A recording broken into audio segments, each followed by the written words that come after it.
அஸ்ஸலாமு அலைக்கும் ஃப்ரெண்ட்ஸ், எல்லாரும் எப்படி இருக்கீங்க?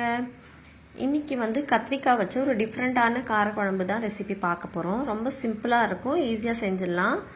இந்த வீடியோ உங்களுக்கு பிடிச்சதுன்னா என் வீடியோ லைக் பண்ணுங்கள், ஷேர் பண்ணுங்கள், கமெண்ட் பண்ணுங்கள். என் சேனல் சப்ஸ்கிரைப் பண்ணாதவங்களாம் சப்ஸ்கிரைப் பண்ணிக்கோங்க. வாங்க வீடியோக்குள்ளே போகலாம். ஃபஸ்ட்டு வந்து நான் வந்து 10-12 பல் பூண்டு எடுத்திருக்கேன். 1 ஸ்பூன் மிளகு, 1 ஸ்பூன் ஜீரகம், 1/4 ஸ்பூன் வெந்தயம், ஒரு 5-6 கருவேப்பிலை எடுத்திருக்கேன். இது வந்து ஒரு பேனில் கொஞ்சமாக ஆயில் ஆட் பண்ணியிருக்கேன். அதில் இதெல்லாம் போட்டுட்டு நல்லா ரோஸ்ட் பண்ணிக்கலாம். இது வந்து கார்லிக் வந்து நல்லா கலர் சேஞ்ச் ஆகிற வரைக்கும் நாம் வந்து கொஞ்சம் நேரம் இது குக் பண்ணிக்கலாம். இது கூட நான் வந்து ஒரு 3 பெரிய தக்காளி ஆட் பண்ணியிருக்கேன். இது பெருசாக கட் பண்ணி நான் வந்து ஆட் பண்ணியிருக்கேன். இதுவும் இது கூட வந்து கொஞ்ச நேரம் குக் பண்ணிக்கலாம். ஒரு 5 நிமிஷம் கழித்து இப்போ வந்து இது ஸ்டவ் ஆஃப் பண்ணிவிட்டு ஆற வச்சுட்டு மிக்ஸி ஜாரில் போட்டு தண்ணி ஆட் பண்ணி பேஸ்ட் மாதிரி அரைச்சி எடுத்துக்கோங்க. இப்போ வந்து ஒரு பேனில் நான் வந்து ஆயில் ஆட் பண்ணிக்கிறேன். அதில் கடுகு ஆட் பண்ணிக்கிறேன். கடுகு வெடித்ததும் நான் வந்து சின்ன வெங்காயம், 10-12 பல் பூண்டு, ஒரு 5-6 கருவேப்பிலை வந்து ஆட் பண்ணியிருக்கேன். அது வந்து கொஞ்ச நேரம் வதக்கிக்கலாம். இது வந்து ஆனியன் வந்து கொஞ்சமாக வதங்கினதும் இது கூட வந்து நான் வந்து கத்திரிக்காய் ஆட் பண்ணியிருக்கேன்.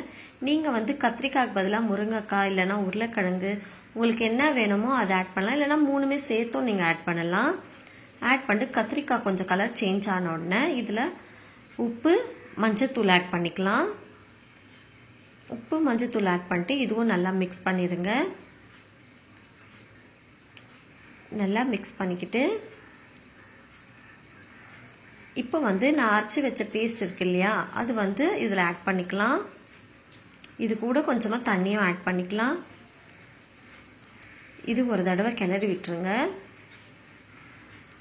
இது வந்து பச்சை வாசனை போகிற வரைக்கும் குக் பண்ணிக்கலாம். பாருங்கள், நல்லா கொதி வந்துடுச்சு. இப்போ இதில் வந்து நான் தேவையான அளவு மிளகாத்தூள் ஆட் பண்ணியிருக்கேன். 1 ஸ்பூன் வந்து குழம்பு மிளகாத்தூள் ஆட் பண்ணியிருக்கேன். தனியாத்தூள் 1 ஸ்பூன் ஆட் பண்ணியிருக்கேன்.